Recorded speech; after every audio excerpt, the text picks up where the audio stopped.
오늘은 성탄주일입니다.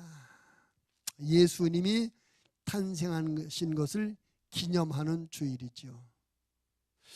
예수님은 하나님이시죠. 원래 예수님 원래 하나님이신데 이 세상에 사람의 몸을 입고 탄생하셨어요. 하나님은 예수님을 이 세상에 보내실 때 사명을 주셔서 예수님을 이 세상에 보내셨습니다. 하나님께서 이 세상에 예수님을 보내시면서 예수님께 맡기신 사명은 뭐냐면 우리 모든 인생들의 죄를 대신해서 십자가에 못 박아 죽으라, 이런 사명이었어요. 그래서 예수님은 이 세상에 나와 여러분의 죄를 위해서 십자가에 못 박혀 죽으시기 위해서 오셨습니다. 예수님이 평상시 이런 말씀을 많이 하셨어요. 인자가 온 것은 섬김을 받으려 함이 아니라 도리어 섬기려 하고 자기 목숨을 많은 사람들의 대속물로 주려 함이니라. 많은 죄인들의 죄값으로 당신의 목숨을 주려고 왔다, 분명히 말씀했어요. 그래서 하나님께서 예수님을 이 세상에 보낼 때 가서 사람들의 죄를 위해서 십자가에 죽어라 하셔서 이 세상에 오셨습니다. 근데 예수님이 오셔서 십자가에 죽으심으로 말미암아 우리 모든 죄 문제를 해결받게 되었고, 더불어 그 예수님으로 말미암아 우리는 구원을 받게 되었습니다. 다른 말로 말하면 예수님이 이 세상에 오신 것은 하나의 우리를 구원하는 구원자, 온 인류의 죄를 대신하고 죄를 해결함으로 말미암아 온 인류를 구원하는 구원자로 이 세상에 오신 것입니다. 따라합시다. 예수님은 나의 구원자로 이 세상에 오셨습니다. 아멘. 예수님이 온 인류의 구원자로, 온 인류를 구원하러 구원자로 이 세상에 오셨어요. 그런데 이 온 인류를 구원하는 구원자, 다른 말로 하면 메시아, 구원자로 메시아로 오시는 그 예수님이 이스라엘의 종교적 중심이고 영적 중심이었던 예루살렘 성으로 오신 것이 아니라 가난한 작은 마을 베들레헴에 오셨어요. 베들레헴. 지금도 예루살렘은 번화합니다. 예루살렘이 대도시예요. 근데 베들레헴은 아주 작은 동네고 지금도 베들레헴은 팔레스틴 사람들이 살고 있는 그 지역에 있어요. 지금도 가면 지저분하고 어둠컴컴하고 그래요. 지금도 그러니 2000년 전에 오죽했겠어요. 다시 말하면 온 인류의 구세주로 오시는 분답지 않게 작은 마을 베들레헴에 오셨다는 것입니다. 그리고 오늘 말씀해 보니까 그분이 오셔서 마을 구유에 누워 계시더라. 여러분, 메시아라는 말, 온 인류의 구세주라는 그 직임, 그의 사명과 전혀 어울리지 않는 베들레헴의 작은 마을에 구유관에 오셨다. 말구에 오셨다. 참 안 맞는 것 같아. 그러나 거기는 깊은 하나님의 뜻이 있었던 것이죠. 오늘 예수님이 탄생하신 성탄주일 아침에 베들레헴 마을 구유에 태어나신 예수님의 의미를 생각해 보면서 은혜를 함께 나누려고 하는 것입니다. 그래서 말씀의 제목을 베들레헴 마을 구유에 태어나신 예수님, 따라합시다. 베들레헴 마을 구유에 태어나신 예수님. 자, 우리가 오늘 본문의 말씀에 보니까 이 예수님의 육신의 아버지였던 요셉이 원래는 나사렛에 살고 있는 나사렛 사람입니다. 나사렛에 살고 있었어요. 나사렛은 저 이스라엘의 북쪽 지방인 갈릴리 근방이 있는 곳이 나사렛이에요. 원래 거기 살고 있었는데 로마 황제 아구스토가 호정령을 내립니다. 모든 사람은 자기의 본향으로 가서 호족을 하라. 이 당시 이스라엘은 로마에 점령당해서 로마의 지배를 받고 있었기 때문에 로마 황제가 명령을 내리니까 모든 사람은 자기들의 고향 본향으로 가서 호족을 하게 됐어요. 근데 이 요셉은 다윗의 사람이라, 다윗의 자손이라, 다윗의 후손이라고 말씀하고 있지 않습니까? 4절 말씀에 보면 요셉도 다윗의 집 족속이므로. 그럼 다윗의 어디 지역 사람입니까? 다윗이 베들레헴, 여러분 베들레헴 2세 아들 다윗이다 이런 말씀 들어봤죠? 베들레헴 2세 아들. 그래서 이 다윗이 베들레헴 사람이기 때문에 그 다윗의 후손인 요셉도 어디로 가야 돼요? 베들레헴으로 가야 돼요. 그래서 거기 호족하러 가는 거예요. 근데 이 갈릴리 북쪽에 있는 이 나사렛으로부터 베들레헴은 이 밑쪽에 예루살렘 옆에 남쪽 마을이거든요. 이 거리가 한 112km쯤 돼요. 112km. 근데 요셉의 아내 마리아가 당시 아기를 가서 아주 그냥 이 배가 많이 불러 있었습니다. 임산부였어요.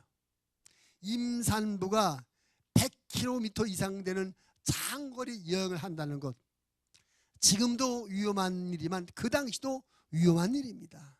지금이야 편안하게 뭐 자동차를 타고 뭐 기차를 타고 비행기를 타고 했지만 그때는 걸어가든지 아니면 잘해야 낙이 정도 타고 하는 겁니다. 근데 낙이 타는 거 이것도 쉽지 않아요. 임산부가 낙을 타는 거 쉽지 않습니다. 그러나 로마 황제의 명령이기 때문에 어쩔 수 없이 황제의 명을 어기면 벌받게 되니까 어쩔 수 없이 명령에 순종해서 나사렛에 살고 있는 요셉의 자기 아내 마리아를 데리고 베들레헴까지 호족하러 가게 됐는데, 거기서 베들레헴에 도착했을 그때 거기에서 갑자기 해산기가 있어서 아기를 거기서 낳게 되더라. 만약에 이 로마 황제 아구스도의 호종령이 없었다면 아마 예수님은 베들레헴이 아닌 나사렛에서 그냥 태어나셨을 거예요. 근데 로마 황제 아구스도가 자기 고향으로 가서 호족하라는 그 명령을 내리는 바람에 어쩔 수 없이 나사렛에 살고 있는 그가 베들레헴에 와서 아기 예수를 탄생하게 만들었다는 것입니다. 그래서 예수님은 어디서 태어나셨느냐? 베들레헴에서 태어나셨다는 것입니다. 그래서 제일 먼저 예수님이처럼 베들레헴에 태어나시게 됐는데, 자, 우리가 여기서 생각해 볼 것이 있어요. 예수님이 당신이 오고 싶어서 오신 것이 아니라 하나님께서 보내서 이 세상에 오셨다면 하나님은 얼마든지 예수님을, 이왕이면 온 세상의 구세주로 메시아로 태어나시는 분이니까 예루살렘 성 안에 아니면 성전 가까이서 태어나시면 가장 멋지고 아름다운 그림일 거예요. 그래야 사람들이 역시 메시아니까 구세주니까 예루살렘 성전에 태어났구나 인정을 받기 쉬웠을 거예요. 근데 그가 예루살렘도 아닌 아주 작은 마을 베들레헴에서 태어나도록 하나님께서 그렇게 조치를 하신 것이란 말이죠. 하나님은 예수님을 메시아로 보내시면서 왜 이왕이면 예루살렘 성에 태어나게 하지 않고 저 작은 마을 베들레헴에 태어나게 하셨을까? 그 이유를 우리가 먼저 생각해 보면서 은혜를 받자는 것입니다. 구약성경 미가서 5장 2절의 말씀에 보면 이런 말씀이 있어요. 베들레헴 에브라다야, 너는 유다 족속 중에 작을지라도 이스라엘을 다스릴 자가 네게서 내게로 나올 것이라. 그의 근본은 상고의 영혼에 있느니라. 이 말씀은 예수님이 탄생하시기 700년 전에 활동하던 미가 선지자가 한 말인데, 그 미가 선지자를 통해서 베들레헴에서 세상을 다스리는 영원한 존재가 태어나신다, 그 말씀하셨어요. 세상을 다스리는 영원한 존재가 누구겠습니까? 메시아를 말하는, 구세주를 말하는 것입니다. 그래서 하나님이 예수님을 베들레헴에서 태어나게 하신 이유는 성경의 선자들에 의해서 예언된 메시아인 것을 인정받게 하려고 베들레헴에서 태어나게 하셨다는 것입니다. 만약에 예수님께서 베들레헴에 태어나고 그냥 나사렛에 태어났다면, 아니 옛날에 하나님께서 많은 선지자들을 통해서 베들레헴에서 구세주가 태어난다고 하는데 예수는 나사렛에서 태어났다면 그 메시아가 아니야. 아무리 예수님이 놀라운 기적과 능력을 행할지라도, 놀라운 표적을 행하고 놀라운 역사할지라도 하나님의 말씀으로 인정받지 못하면 메시아가 될 수 없는 것입니다. 실제로 예수님께서 얼마나 많은 사역을 하셨습니까? 뭐 죽은 자도 살리고, 안진뱅이도 고치고, 중풍병자도 고치고, 문둥병자도 고치고, 놀라운 일을 많이 하셨습니다. 여러분, 예수님께서 그런 기적을 많이 행하였기 때문에 구세주가 되신 것입니까? 예수님이 하신 많은 기적 때문에 우리가 예수님을 구세주로 인정하는 것입니까? 그게 아니에요. 우리가 예수님을 구세주로 인정하는 것은 하나님의 말씀에 기록된 대로 베들레헴에 태어나셨고, 하나님의 말씀에 기록된 대로 십자가에서 죽으셨고, 하나님의 말씀에 기록된 대로 삶에 부활하셨습니다. 우리가 예수님을 우리의 구세주로 인정하는 것은 하나님의 말씀에 기록된 대로의 삶을 살았기 때문에 우리가 예수님을 구세주로 믿고 인정하는 것입니다. 아멘. 그래요. 하나님의 말씀이 가장 확실한 보증이 되는 것입니다. 아무리 예수님이 엄청난 일을 많이 하셨어도 그의 삶이 하나님의 말씀에 예언된 것과 맞지 않는다면 훌륭한 선지자나 훌륭한 능력자는 될 수 있을지라도 구세주는 될 수 없는 것이죠. 하나님은 예수님을 메시아로 보내시면서 우리들에게 그 예수님을 메시아로 인정받게 하시려고 하나님의 말씀이 기록된 대로 태어나게 하기 위해서 베들레헴에 가서 태어날수록 로마 황제 아구스의 마음을 움직여서 호정령을 내리도록 했고, 그 호정령에 의해서 나사렛에 살고 있는 그가 베들레헴에 와서 요셉이 이 마리아를 통해 아기를 낳음으로 말미암아 말씀을 이루게 되었다는 것입니다. 그래서 우리가 오늘 베들레헴에서 나사렛에 살고 있는 요셉이 호정령에 따라서 베들레헴에 왔고, 베들레헴에 왔던 차에 거기서 아기 예수를 태어나게 하시는 이 이야기를 통해서 우리가 첫째로 받는 은혜는 뭐냐?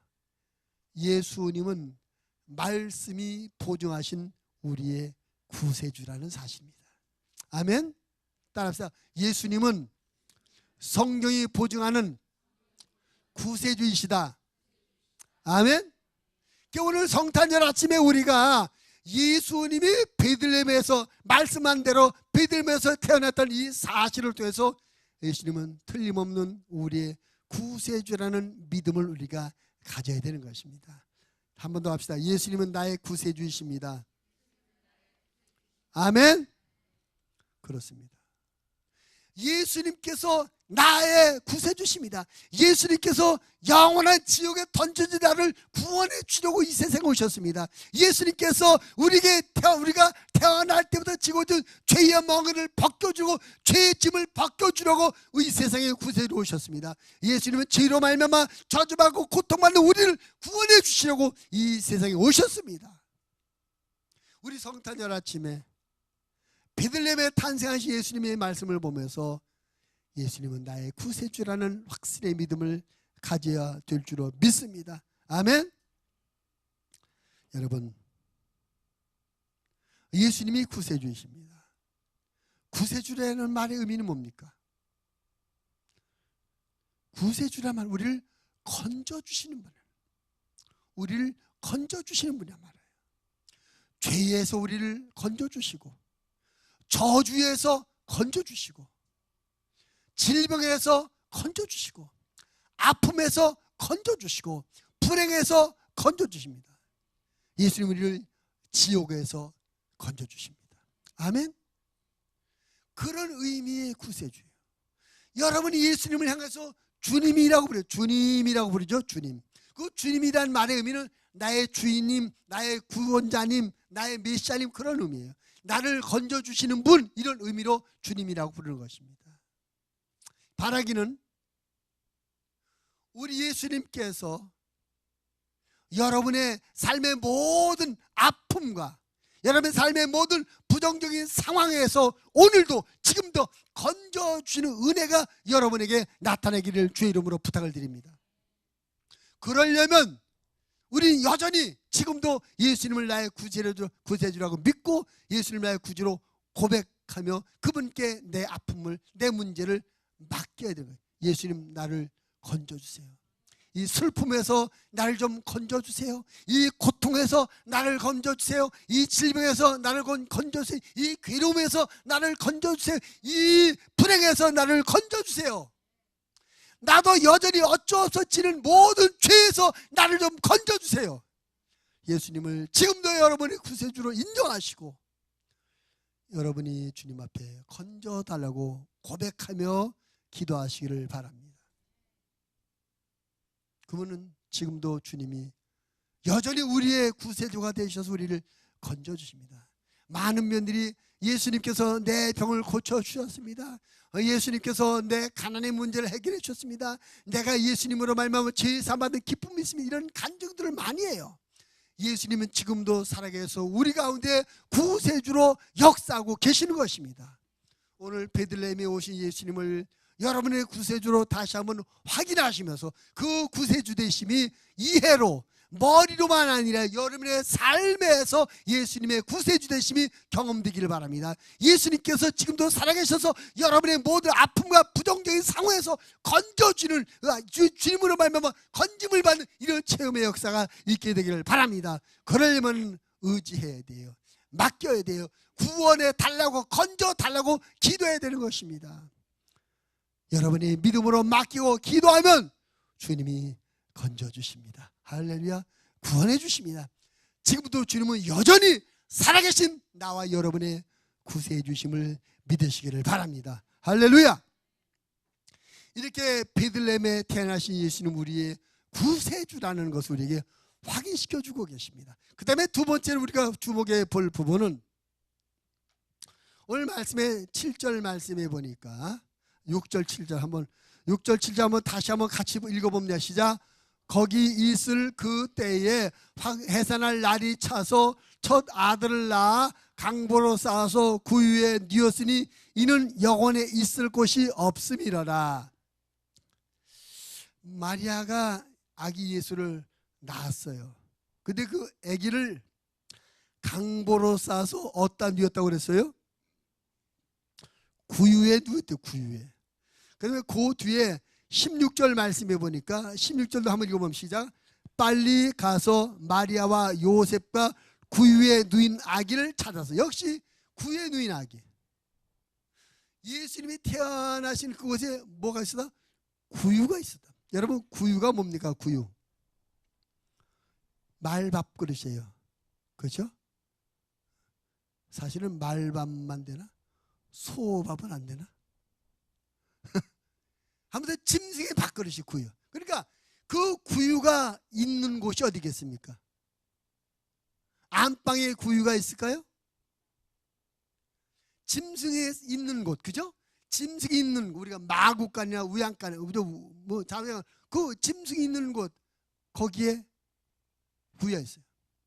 다시 말하면 예수님이 지금 짐승이 있는 마구간에서, 짐승 우리간에서 예수님이 탄생하셨다는 걸 말합니다.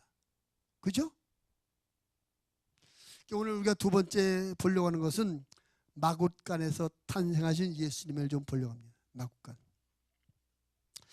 여러분, 앞에서 말씀드린 것처럼 예수님은 이 세상의 모든 사람들을 죄에서 구원하시고자 온 세상의 구세주로 이 세상에 오셨습니다. 근데 온 세상에 구세주로 오시는 구세주가 짐승이 사는 마구간에 태어났어요. 이왕이면 대제사장의 안방에 태어난다든지 아니면 헤롯 궁궐에서 태어나면 얼마나 좋았을까? 그럴만 하지 않습니까? 온 인류를 구원하시는 구세주로 태어나시는 분이 그 왕궁이나 성전의 또 대제사장 그 공간에서 태어나, 그게 맞는 건 아니겠습니까? 근데 예수님은 사람이 아닌 짐승이 사는 마구간에 태어나셨어요. 다시 말하면 하나님은 예수님을 구세주로 이 세상에 보내시면서 사람이 살지 않는, 사람이 살 수 없는 짐승이 사는 마국간에 태어나게 하셨다는 것입니다. 예수님께서 마국간에 태어나고 싶어서 곧 태어나는 것이 아니라 하나님이 그렇게 하신 것이죠. 마국간에 태어나셨습니다. 하나님은 예수님을 온 세상의 구세주로 보내면서 왜 마국간에서 태어나게 하셨을까? 근데 우리가 주목할 부분이 있습니다. 7절을 다시 봅니다. 첫 아들을 낳아 강보로 써서 구유에 뉘었으니 이는 여관에 있을 곳이 없음이라라. 여관에 방이 없어가지고 아마 호족하는 사람들이 갑자기 몰리다 보니까 여관에 방이 없었던 것 같아요. 뭐 예약하고 간 것도 아니고 그러니까. 그래서 이 구유가 있는 마국간이 있었던 거예요. 그런데 그 당시 문화가 돈이 있는 사람들은 여관비를 내고 여관에서 자지만 돈이 없는 사람들은, 가난한 사람들은, 사람이 돈 주고 사는 그 호텔방, 그 여관방에 들어서 없기 때문에 마국간 같은 하룻밤 있도록 그냥 거저 묵어 갈 수 있는 것이 마국간이죠. 다시 말하면 가난한 사람들, 또 나그네들, 어려운 사람, 이런 사람들이 거쳐가는 것이 마국간이었다는 것입니다. 예수님께서 그런 마국간에 태어나신 것입니다. 이 말씀의 의미는 뭐겠습니까? 예수님이 이 세상에 구원자로 오셨는데 예수님은 이 세상에서 가난한 사람들, 어려운 사람들, 힘없는 사람들, 짓밟히는 사람들, 그런 사람들 가운데 오셨다는 것입니다. 그런 사람들을 섬겨주러 오셨다는 것입니다. 우리가 예수님이 하시는 사역을 보면 그 의미를 좀 살펴볼 수 있어요. 누가복음 4장에 보면 갈릴리에서 나사렛으로 가신 예수님께서 안식일 날 회당에 들어가서 성경을 읽으시는 그런 장면이 나옵니다. 그때 어떤 성경을 읽으면 이사야를 읽었는데 누가복음 4장 17절로 19절 말씀에 보면 이런 말씀이 있어요. 선지자 이사야의 글을 드리고는 책을 펴서 이렇게 기록된 데를 찾으시니 곧 주의 성령이 내게 임하셨으니 이는 가난한 자에게 복음을 전하게 하시려고 내게 기름을 부으시고 나를 보내서 포로된 자에게 자유를, 눈먼 자에게 다시 보게 함을 전파하며 눌린 자를 자유롭게 하고 주의 은혜의 해를 전파하게 하려 하심이라 하였더라. 예수님이 이사야서를 읽었는데 그 말씀에 하나님이 보내신 메시아가 가난한 자, 포로된 자, 눈먼 자, 억눌린 자, 이런 사람들을 자유케 하고 이 사람들에게 은혜를 주려고 오셨다. 구약 성경 이사야에 그렇게 예언이 되어 있는데 예수님이 그 성경 다 읽으세요. 그리고 난 다음에 21절에서 이에 예수께서 그들에게 말씀하실 때 이 글이 오늘 너희 귀에 응하였느니라. 이 말씀이 너희에게 응답됐다. 그 말이면 내가 바로 이 일을 하러 왔다. 가난한 자, 포로된 자, 눌린 자, 앞을 보지 못하는 그들을 위해서 내가 왔다. 이 말이 너에게 응했다. 실제로 예수님의 복음서에 나타난 예수님의 사역을 보면 예수님이 뭐 성공한 사람, 권력 가진 사람, 부자 이런 사람들보다는 버림받은 사람, 억울한 사람, 사회에서 외면을 당하는 사람, 가난한 사람, 짓밟혀서 이런 사람들을 주로 대상으로 사역을 하셨어요. 우리가 쉽게 이해할 수 있는 것이 우리가 그 예수님께서 오병이어의 기도를 행하시는 사건을 봅니다. 오병이어. 베세다 들판에서 예수님이 아픈 사람을 고쳐주고 말씀을 전해주었습니다. 아침부터 시작된 예배가 저녁 때까지 계속 되고 있어요. 제자들이 걱정됩니다. 이렇게 수많은 사람이 모였는데 나는 저물어 가고 사람들이 점심도 못 먹고 배를 쫄쫄 굶고 이렇게 있는데 더 어두워지면 큰일 나겠다. 더 어두워지기 전에 이 사람들 빨리 마을로 내보내야지. 그렇지 않으면 큰일 나겠다. 그래서 제자들이 예수님께 예수님 날이 저물었고 이것은 빈들 광야입니다. 음식정도 없습니다. 그래서 저 사람들을 빨리 보내야 되겠습니다. 예수님께서 갈 것보다 너희가 먹을 것을 주라 그랬어요. 그래서 제자들이 거기에 있는 사람들 찾아다녀 누가 먹을 것 좀 있습니까? 좀 누가 먹을 것 좀 내놓으세요 해봤더니 그 수많은 사람들 가운데 어린아이 하나가 보리떡 5개와 물고기 2마리 가진 것이 있었어요. 그것을 기적을 먹은 사람이 여자아이에 5,000명이라고 그랬거든요. 그러니까 여자와 아이가 잡혀서 2만 명이라는 사람을 추산하게 되는데 거기 약 2만여 명의 사람들이 모여 있었는데 그들 중에 번듯한 음식을 넉넉하고 푸짐한 음식을 갖고 온 사람이 한 사람도 없었다는 거예요. 그 말은 뭡니까? 배고픈 사람들, 가난한 사람들, 힘없는 사람들, 사회적 약자 이런 사람들이 거기 모여 있었다는 것이죠. 사회에서 그런 사람을 인정해 주지 않습니다. 사회에서 그런 사람들을 무시합니다. 근데 예수님은 그들을 찾아오셨습니다. 그들을 위해서 오셨습니다. 그들을 섬겨주러 오셨습니다. 그래서 복음은 힘없는 사람을, 연약한 사람들을 위해서 우리에게 주어지는 것입니다.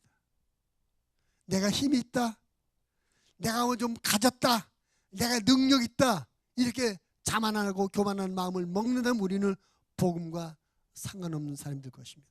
우리는 스스로를 낮춰야 될 줄로 믿습니다.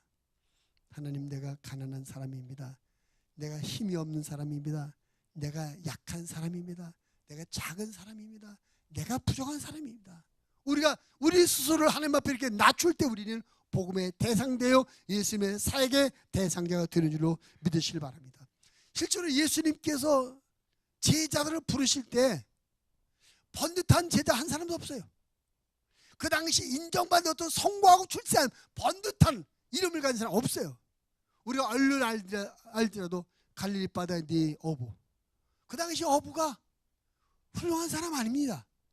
성공한 사람이 아니었습니다. 그저 가난한 서민에 불과했어요. 예수님은 그들을 제자로 삼으셨습니다. 그 다음에 또 누구를 삼아요? 마태는 어떤 사람입니까? 마태는 세무서 직원이었어요. 지금은 세무서 직원이 괜찮죠. 근데 그 당시는 세무서 직원은 세금을 걷어서 로마에 갖다 댔기 때문에 그 유대 민족들로부터 따돌림 당했습니다. 버림받은 사람들입니다. 그렇게 자기 민족임에도 불구하고 인정받지 않고 따돌림 받는 그런 사람을 제자 삼으셨어요. 우리 같으면 제자를 삼으려면 능력 있고 실력 있고 뭔가 사회적으로 인정받을 만한 자격을 갖춘 그런 사람을 제자로 뽑지 않겠습니까?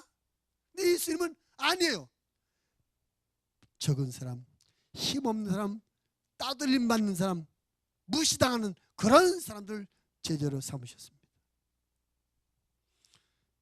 여러분과 제가 예수님이 마ኅ관에 태어나신 이유가 예수님의 사역의 대상들이, 예수님께서 은혜 베풀어줄 대상이 가난한 사람, 힘없는 사람, 약한 사람이라는 것을 깨닫고 하나님 앞에 우리가 스스로를 낮추고 스스로를 가난하게 고백할 수 있는 저와 여러분 되어지기를 바랍니다. 뿐만 아니라 이런 예수님의 목적, 이런 예수님의 의도를 깨달아서 우리들이 사회적으로 힘없는 사람, 가난하고 약한 사람을 관심을 갖고 사랑으로 섬겨줘 돌봐주는 그런 삶을 살아야 될 줄을 믿습니다. 그래서 우리가 성탄절 헌금도 이 지역에 개봉동에 가난한 사람, 노약자, 또 이 소년 소녀 가장 또 이런 여러 가지 어려운 그런 분들을 돕기 위해서 우리 올 헌금을 전부 동사무소 복지 담당하는 분에 보내서 이 사람들을 돌려가는 것입니다. 이것이 오늘 탄생하신 예수님의 사역의 의도와 맞는 거예요. 그래서 우리가 예수님이 하시는 사역의 대상이 주로 힘없고 가난하고 어려운 사람이었다는 것을 보면서 우리가 그런 마음을 갖고 살고 그런 사람들을 섬기며 살아가는 우리의 삶이 되어야 줄로 믿습니다. 세 번째로 오늘 말씀에 또 한 그 주목 볼 것은 이 마ኅ관에 예수님이 이제 강보에 쌓여서 구유에 뉘에 있었다 그랬습니다. 자, 아까 말씀드린 구유는 뭐라고요? 짐승들의 밥그릇이었다. 짐승들의 밥그릇, 소나 말이 먹는 밥통이 구유였습니다. 이 의미는 뭐겠습니까? 예수님은 짐승과 같은 우리들의 생명의 밥으로, 생명의 떡으로 이 세상에 오셨다는 것입니다. 그 말밥, 그 구유 위에 있는 그 먹이를 말들이 먹잖아요. 근데 하나님은 예수님을 짐승 같은 우리들의 생명의 밥으로 이 세상에 예수님을 보내셨어요. 그래서 구유에 누이게 하신 것입니다. 성경 우리가 짐승 같다고 말해요. 우리가 잘 아는 성경 이사야 53장 6절, 우리는 다 양 같아서 그릇 행하여 각기 제 길로 갔다. 우리는 다 양 같. 양이 사람이니까 짐승입니까? 그 양 같다는 말의 의미는 뭡니까? 우리는 짐승. 그렇습니다. 하나님을 모르고 사는 인생, 하나님과 관계가 단절된 인생은 짐승 같은 삶을 살아요.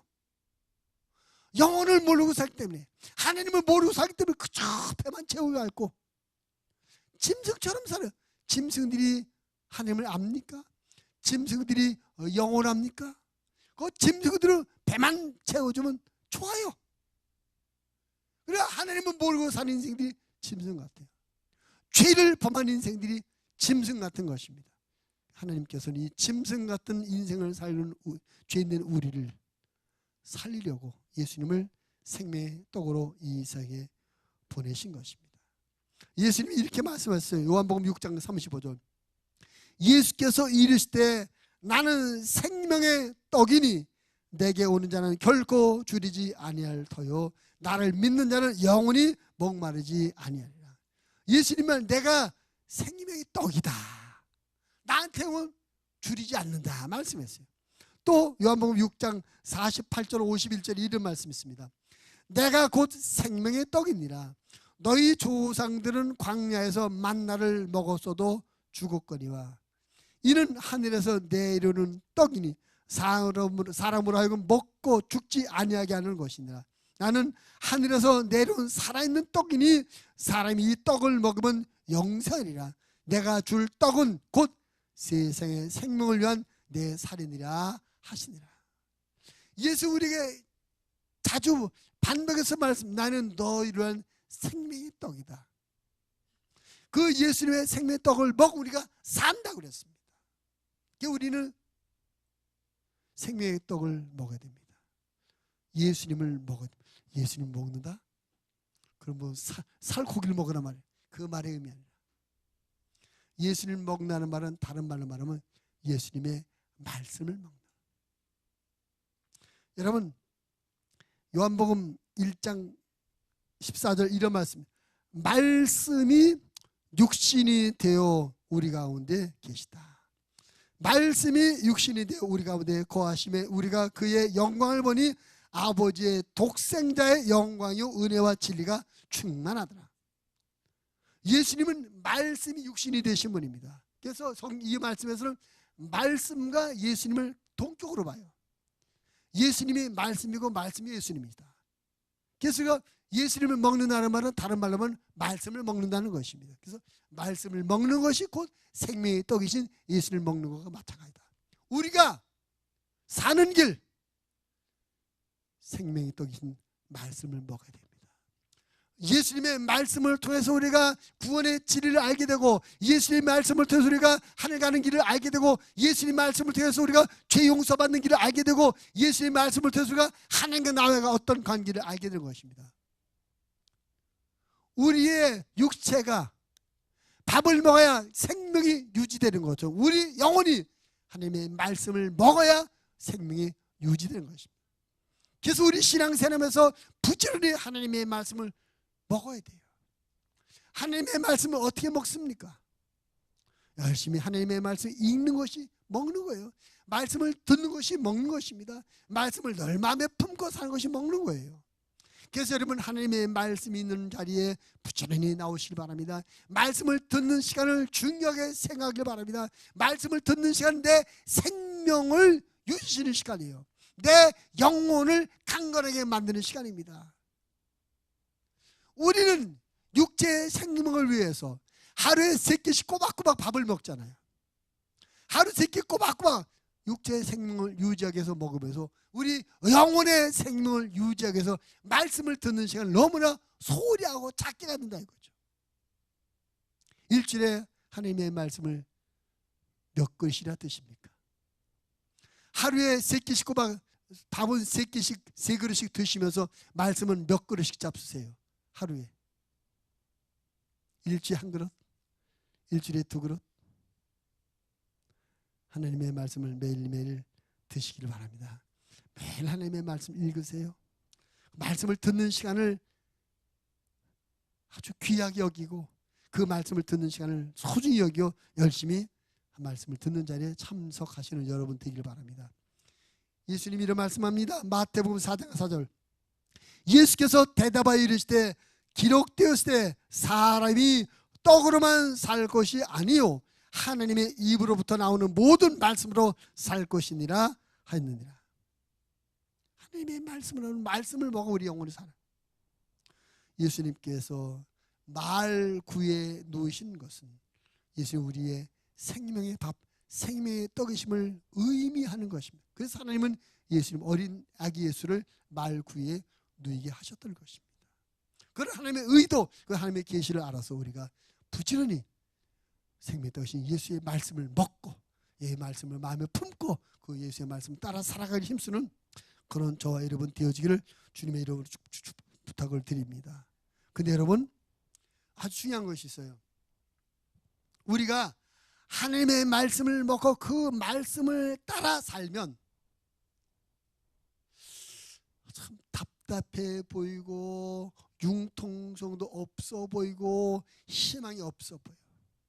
세상이 확 변하고 뭐 별치 않은 것들 다 하는데 우리는 이 말씀 맨날 똑같은 말씀 이 말씀 이거 갖고 되나? 걱정도 되고 근심도 되고. 그러나 여러분 하나님의 말씀은 다른 말로 바꾸면 하나님의 약속입니다. 하나님의 말씀은 하나님의 약속입니다. 그래서 하나님의 말씀은 하나님께서 하신 약속이기 때문에 하나님께서 그대로 다 이루시는 것입니다. 그래서 하나님의 말씀대로 가면 절대 속지 않습니다. 사람의 말 따라갔다가 속는 경우 얼마나 많아요. 사람들이 하는 것 보고 그 흉내내다가 실패하고 속는 게 얼마나 많습니까? 그러나 하나님의 말씀은 진리요 하나님의 말씀은 하나님께서 보증하신 약속이기 때문에 절대 속지 않습니다. 실패하지 않습니다. 그래서 우리가 하나님의 말씀을 따라 살아야 돼요. 성경은 하나님의 말씀을 따라 살면 우리가 복되다 말씀합니다. 시편 1편 1절로 3절 말씀에 보면 복 있는 사람은 악인들의 꾀를 따르지 아니하며 죄인들의 길에 서지 아니하며 오만한 자들의 자리에 앉지 아니고 오직 여호와의 율법을 즐거워하여 그 율법을 주야로 묵상하는 자도다. 그는 시냇가에 심은 나무가 철을 따라 열매를 맺으며 그 잎사귀가 마르지 아니함 같으니 그가 하는 모든 일이 다 형통하리로다. 하나님의 말씀대로 살면 형통해진답니다. 하나님의 말씀을 따라 살면 철철이 열매를 맺는답니다. 이런 삶이 축복된 삶이 아니겠습니까? 그래서 여러분 하나님의 말씀을 따라 살아가는 거 절대 답답한 것도 아니고 고지식한 것도 아니고 융통성이 없는 것이 아니라 가장 복된 길, 가장 바른 길로 살아가는 걸 깨달으시고 어쩌든 하나님의 말씀을 부지런히 읽고 듣고 말씀을 따라 사시는 여러분 되셔서 여러분의 영혼의 생명이 넘쳐나고 여러분의 삶에는 하나님의 축복이 넘쳐나는 이런 삶을 살게 되기를 주님의 이름으로 부탁을 드립니다. 오늘 성탄주일 아침 예수님께서 베들레헴 마옥관 마을 구에 놓으시는 이 얘기를 통해서 하나님의 의도를 깨달아 봅니다. 베들레헴에 태어나심으로 말미암아 예수님께서 우리의 구세주임을 입증되게 됐습니다. 예수님은 지금도 우리의 구세주로서 우리의 삶의 모든 부정적인 상황에서 우리를 건져주고 계십니다. 그 주님을 고백하시고 그 주님 앞에 여러분 건져달라고 기도하셔서 계속 건져주는 주의 은혜가 넘쳐나는 삶을 살게 되길 바랍니다. 예수님이 마옥관에 오신 것은 가난하고 힘들고 힘없고 약한 사람들을 상대하러 그들을 속여 오신 것입니다. 우리가 힘 있는 자, 똑똑한 자, 부자가 되면 주님과 상관없는 자가 됩니다. 우리가 가난한 자, 약한 자, 미련한 자가 되어서 주님의 은혜를 받고 주님의 사역의 대상이 될 뿐만 아니라 우리들도 그런 예수의 마음을 품고 우리 주변에 힘들고 어렵고 가난한 사람을 돌보고 섬기는 그런 삶을 살아야 될 줄로 믿습니다. 예수님이 구해 놓으심으로 말미암아 짐승 같은 우리의 생명의 떡대심을 하나님은 보여주셨습니다. 그 예수의 말씀을 먹고 우리 영혼이 살고 그 예수의 말씀대로 살아 우리의 삶에 하나님의 축복 풍성하게 되는 그런 삶을 살아가는 우리 모든 하나님의 사람들이 다 되시기를 주님의 이름으로 축원을 드립니다.